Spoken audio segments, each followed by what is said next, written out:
Welcome back to Hardware Unboxed. Today, it's time to give my recommendations for the best monitors that you can buy right now. I know that Black Friday and other important shopping periods for the holidays are right around the corner, so now is the best time to get in here, talk through some monitor recommendations, and just give our thoughts based on our extensive testing of monitors throughout this year.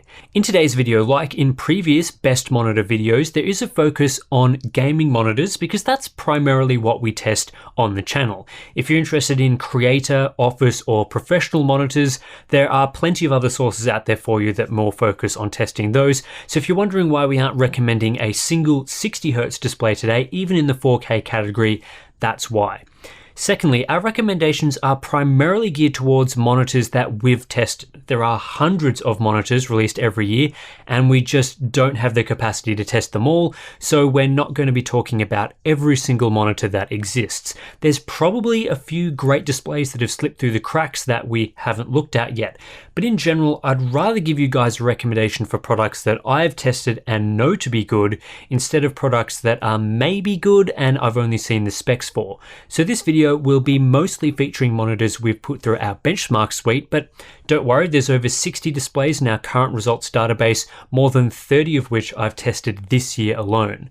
Today, we're going to be talking about four main monitor categories: 1440p, 4K, ultrawides, and 1080p. If you're just interested in one type of monitor, you can use the chapter selections to skip to the section that you want to learn about. In each of these categories, we'll be breaking it down further into best of the best monitors, best value, that sort of thing. So overall, I think we'll be recommending quite a few displays today. Anyway, let's get into it.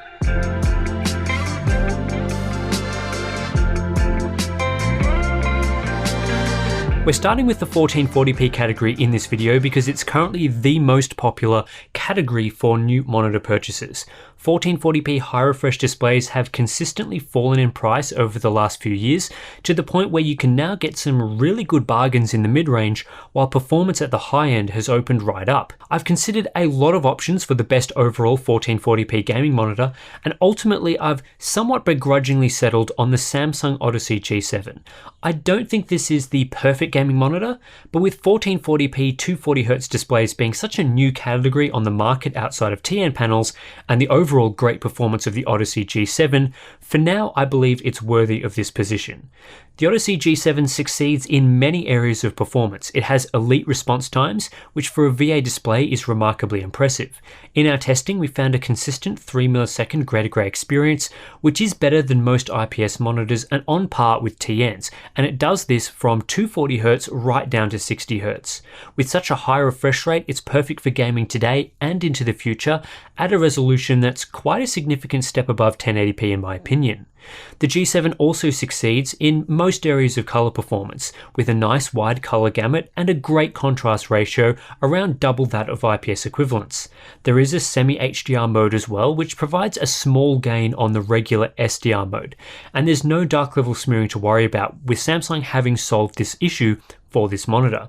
I also like how the Odyssey is available in two sizes with very similar performance. We've got 27 inches and 32 inches, which gives buyers an option depending on their setup.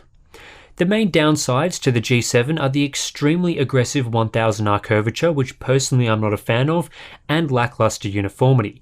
However, in good news for G7 buyers, Samsung has reportedly managed to fix via a firmware update the flickering issue that plagued early adopters. I wouldn't have been willing to recommend this display had that issue not been resolved. At $700 for the 27-inch model or $800 for the 32-inch variant, that's US dollars, the Odyssey G7 is definitely a flagship product with a high-end price tag. Around this mark, you may also want to consider a high-end 4K display, but given it offers class-leading performance in most areas, I think this price tag is justified, and right now I'd have this as the best overall 1440p monitor on the market from a performance perspective. If you don't want to spend $700 plus, then I'd be looking at the high end of the 1440p 144Hz market, where the best options right now are roughly $500. Today, there are really two main options here. You can get a monitor based on LG's nano IPS technology, and there are many of them, or opt for a newer, fast IPS display using an AU Optronics panel. It can be hard to separate these two, particularly given pricing is so close. Right now though, at least in my opinion, the best way to go around this price is the MSI Optics MAG274 QRF-QD. I've just been testing this display, and its new AU Optronics panel with quantum dot technology is very impressive. In most areas, it's at least on par with nano IPS alternatives such as the LG 27GL850 that we recommended in the past, and in key performance metrics it's better. The MAG274 QRF-QD offers about a 4 millisecond response time experience, which is very solid for this sort of display, and it does so at up to 165 Hz. But unlike monitors based on LG Nano IPS panels, it doesn't sacrifice contrast to deliver this performance. In fact, contrast is over 20% higher, leading to deeper blacks and a better viewing experience in dark environments. This is complemented by an extremely wide color gamut, the widest we've seen from a consumer gaming monitor, with great coverage of both DCI-P3 and Adobe RGB. This makes the MAG274 QRF-QD a great dual-use monitor for gaming and content creation. At $550 though, this is in the higher end of this price range, so if you want a more budget-conscious option that delivers 90% of the performance the MSI model offers, then I'd consider the Dell S2721 DGF. It uses the Nano IPS panel that we've just been talking about at 165 Hz, so again, a 4 millisecond response time experience. It does have some downsides like contrast ratio, but Dell frequently has this monitor on sale, sometimes for as low as $400 US. At that price, it's extremely hard to go past given the performance it provides. It's currently the best 1440p Nano IPS monitor I've tested, and also quite often the cheapest. Then for budget shoppers after a 1440p 144Hz experience, my recommendation here hasn't changed significantly since previous updates. The ViewSonic VX2758 2KP MHD is still an excellent value purchase here, and in fact it's only gotten cheaper since we last checked in. It is quite often out of stock, so you'll have to be hot on the buzzer to get one, but at just $300 I don't think you'll find much that offers better bang for buck. The VX2758 is slower than the high-end monitors we've just been talking about. Peak performance can be in the ballpark, but on average this display offers a 7 millisecond grey-to-grey experience, and that's perfectly fine for a mid-range monitor. The real selling point here is the 144Hz refresh rate and IPS display, so you're still getting a nice high refresh rate with adaptive sync, as well as great color performance with excellent viewing angles. It's actually quite a well-calibrated display out of the box, which is a rarity. The main drawbacks we're faced with here is a lack of height adjustability with the stand. The ergonomic options here are very basic, along with just general reductions to performance. But again, at $300, this is just such great value, so I'll continue to recommend it. I'd also be on the lookout for the Pixio PX277 Prime, which is quite similar to the VX2758 2KP MHD, but offers a slightly higher 165Hz refresh rate, along with a height adjustable stand at the expense of wide gamut support. It's a slightly better performing display, but also costs a bit more at $330 and isn't as widely available. The Gigabyte M27Q also has piqued my interest in this budget mid-range category, but I haven't tested it yet. Still, it might be one to look out for.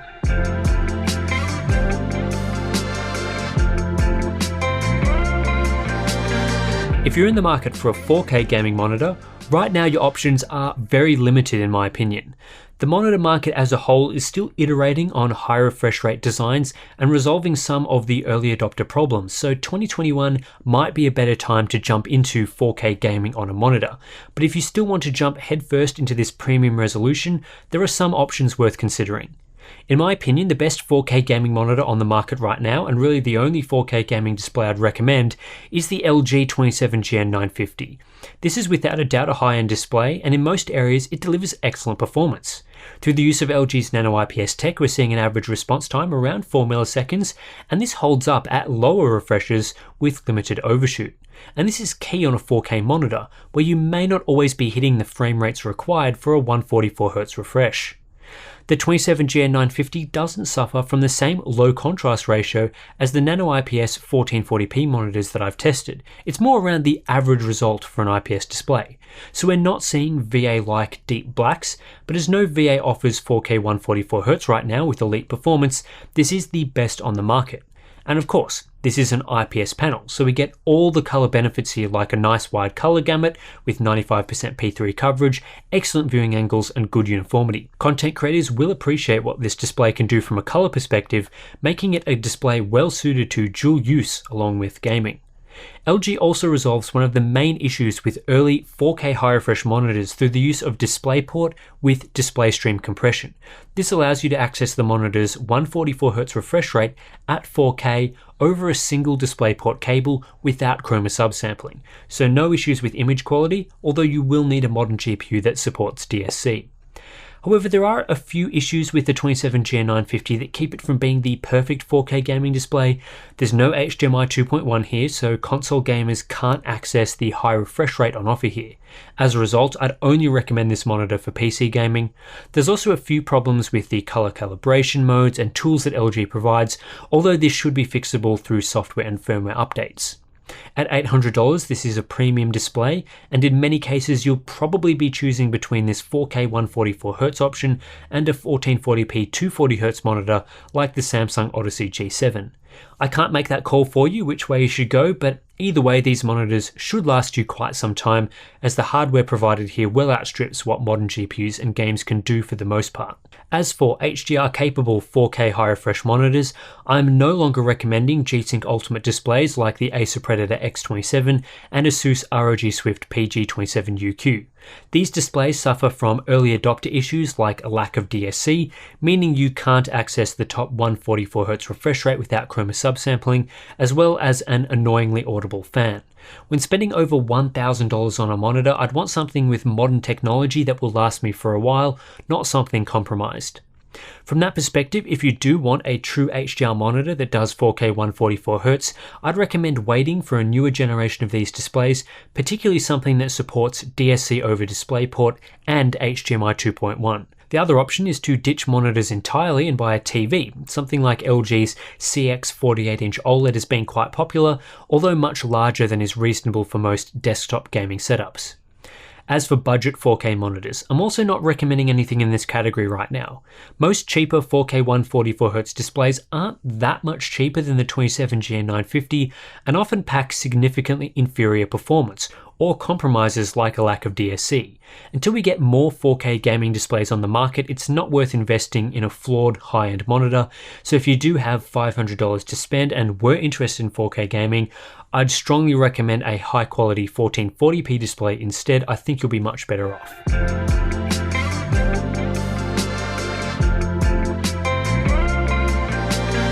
Moving on to ultra-wide monitors, and in this category I'm going to primarily focus on 3440 by 1440 displays, as they're basically the most popular category right now, and I probably wouldn't recommend anything at a lower resolution. I'm personally an ultra-wide gamer. I use a 34GK950F on a daily basis, so these sorts of displays are right up my alley. Currently, the best 3440 by 1440 ultra-wide display on the market is the LG 34GN850. This monitor, once again, uses LG's Nano IPS technology, so like many of the displays we've already been talking about, we're getting an excellent combination of response time performance and color performance. The 34GN850 ends up around the 4 millisecond mark on average, which is very similar to other monitors that use this technology, and that's a really strong result for a 160Hz display. This is basically the fastest 34-inch ultra-wide on the market in this metric, and is typically quite a bit faster than other options, especially those that use VA panels. Color performance is fantastic as well, with a nice wide color gamut of 95% P3, plus excellent viewing angles befitting of an IPS display. The only downside here is the contrast ratio, which is mediocre, a known issue for Nano IPS, as well as a high price tag of around $1,000 US. The best ultrawides of the last few years have tended to be around this price, so it's not exactly outrageous, but this is definitely a premium display that's in line with products like the 27GN950 in the 4K category and Odyssey G7 in the 1440p category. Now, I've said the 34GN850 is the best ultrawide in this category, when technically there is a category of monitors that sit above it in terms of specs, performance and price. These displays are the beefy G-Sync Ultimate models that feature true HDR performance with Display HDR 1000 certification, 512 zone backlights and quite impressive VA performance. In most respects, these monitors, such as the Acer Predator X35 and Asus ROG Swift PG35VQ, are a step better. My main issue with recommending these displays is simply the price tag. The Acer Predator X35 is a whopping $2,400 US right now, while the somewhat better PG35 VQ is an even more outrageous $3,700. These are great monitors, but I find it pretty hard to justify spending that sort of cash on a monitor. I mean, this is more than double the cost of the 34G and 850, and the only significant additions here are HDR and a moderately higher refresh rate. If you have boatloads of cash, this might be an option, but for most monitor buyers, the 34G and 850 offers much higher bang for buck. There are two other displays that I would suggest exploring, at least on a provisional basis, with the expectation that of course you should read reviews before buying. One is the LG 38GN950, a larger version of the 34GN850 that brings the panel size up to 38 inches with a 3840 by 1600 resolution at 160Hz.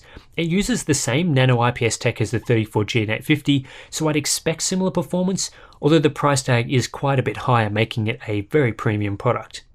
The other display is the Samsung Odyssey G9. I actually have one of these in right now for review, but I don't expect to finalize testing for a few weeks.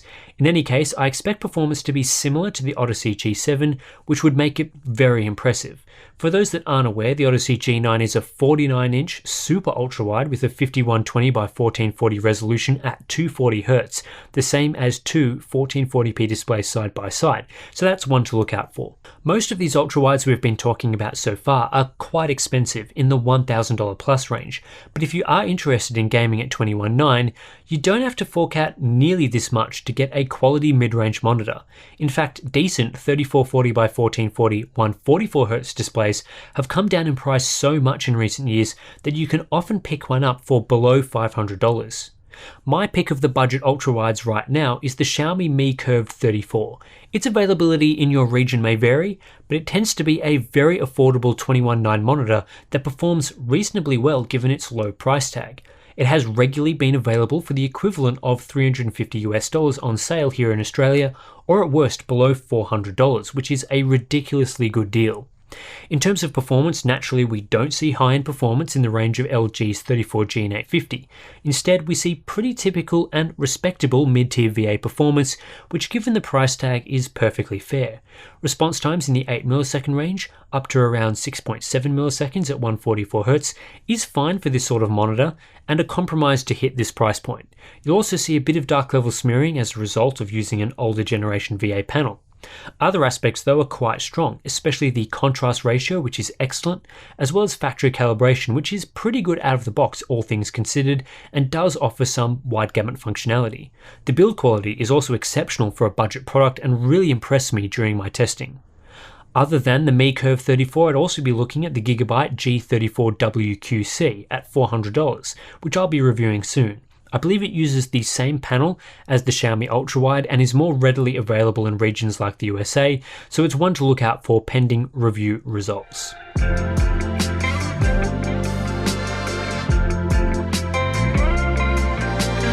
I'm going to finish this one off with a look at 1080p displays.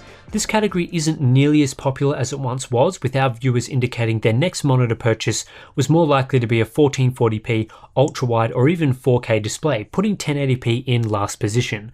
But still, 1080p is an important resolution for some gamers, especially those that want to push the boundaries of refresh rates and frame rates in esports titles. Currently, the best 1080p monitor on the market is the Asus ROG Swift PG259QN, and it's not even close. This is a phenomenal 360Hz monitor that has been designed specifically to succeed in nearly all areas of performance. Not only is the refresh rate extremely high, but we also get average response time performance in the 2 to 3 millisecond range, which is class leading among gaming monitors. And that's all with an IPS display, not TN, meaning we still get great viewing angles and color performance. In fact, when it comes to colors, the PG259QN is one of the best factory calibrated displays I've ever tested. When you factor in elite input lag, this is the most responsive monitor I've ever tested, and overall one of the best. The only downside is of course its 1080p resolution and a high price tag of $700, which restricts it to esports pros. While a great 1080p monitor, I wouldn't buy this over a 1440p 240Hz or 4K 144Hz monitor at a similar price. If you don't want a 360Hz display at a high price tag, then 240Hz might be right for you. In this category, I'd recommend the MSI Optics MAG251RX, an excellent 1080p 240Hz IPS monitor with a competitive price tag of just $360. This display has very strong performance with up to 3 millisecond response times at 240Hz, which is better than similar displays I've tested, along with great color quality and viewing angles thanks to its use of IPS technology. Then for budget monitor buyers, the AOC 24G2 and its larger brother, the 27G2, remain my budget choices, and I think these displays are awesome for under $200, although the price does vary depending on the day. At times, the Asus VG24VQ, which is very similar, might be a better option. In any case, the AOC 24G2 packs a 24-inch 1080p 144Hz IPS display with outstanding performance in this price class. No need to worry about slow IPS panels. This screen can push up to the 5 millisecond range on average, which isn't too far off some of the best 1440p IPS monitors we've tested. Of course, this is at just 1080p and capped to 144Hz, but the motion handling experience here is great, and that's complemented by excellent viewing angles and color performance overall. With this sort of performance on offer in a sub $200 display, I don't see much point in buying an even cheaper 1080p display using VA or TN technology, although of course that might depend on your budget. But I think this video is long enough as it is, so I won't be diving into the even lower end of the market here.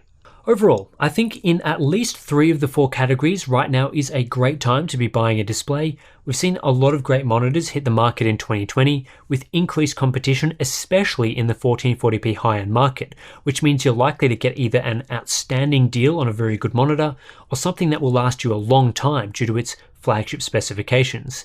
The only area where it may be better to wait is when looking for a 4K high refresh monitor, especially if you also want to use it for console gaming, but aside from that, I'm very comfortable recommending other display types right now.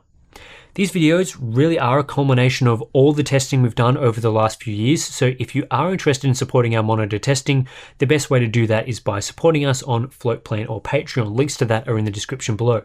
You'll get access to our ICC profiles for all the monitors that we've reviewed on the channel. You'll also be able to ask me monitor-specific questions at all times through our Discord community. We have behind-the-scenes videos, monthly live streams, all that sort of thing, and we really do appreciate the support that we get from our Patrons and Floatplane members. For monitor testing, we are planning quite a significant update to our monitor testing that will be ready hopefully in the early parts of next year. So again, all of our Patreon supporters and Floatplane members help that sort of thing happen.